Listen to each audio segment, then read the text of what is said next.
Huyo ulinayo.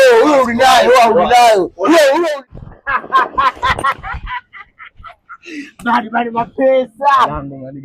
Kama kawa. Ni mwingi sio? Mama mtu hapa. Usingizi wangu. Kama kawa.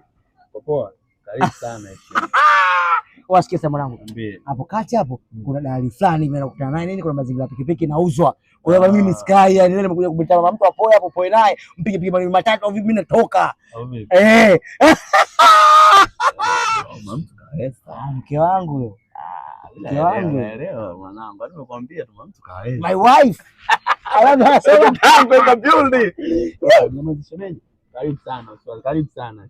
Utawala hapo sio mke wangu. Wewe mwanangu wewe. Sasa ungetembea naye umuoneshe mitaa kidogo. Hamna afanye utawala tu mwanangu, atulia hapa. Unajua mwanangu wewe una madhara ile fresh kabisa. Shemeji yako au shemeji yako au sio madhara mwanangu. Nenda basi nakuja nimepata. Bana fresh sana danko. Mtu karibu sana hivi. Njoka kwa huko bwana. Ficho huko hapa shemeji yangu tulia. Kama ulivyomsikia mwanangu sina madhara nini usinajua vipi. Poa. Umekunywa juice? Umekula?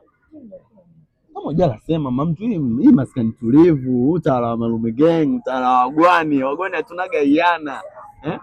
Sikiliza mama mtu hapa kuna mzigo watu inabidi niwache hapo, kwa hiyo ningesogea kipande fulani kidogo. Hapo vipi? Usiwaza kuwa na amani mama mtu.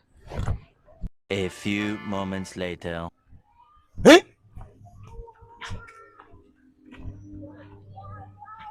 Mapesa kaenda wapi tena?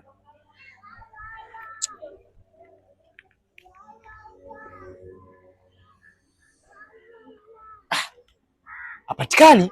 Wanifuate mazingira kwake huko.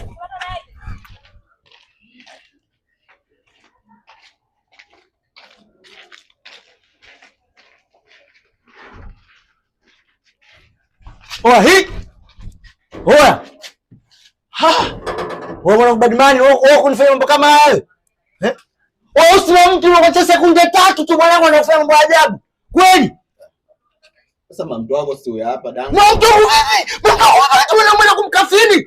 Mwana kumkafini kuna mtu wangu mwana mtu kuzingua unajua. Kule poa umesikia kule poa unajua. Chukua utumbo wako ondoka nao. Ulinayo. Ulinayo. Au vipi? Sasa kwambia wewe mjanja wewe kwa nini unakwambia wewe usikaje pande zangu mshamba. Wewe si mgwani utakanyaga pande zangu.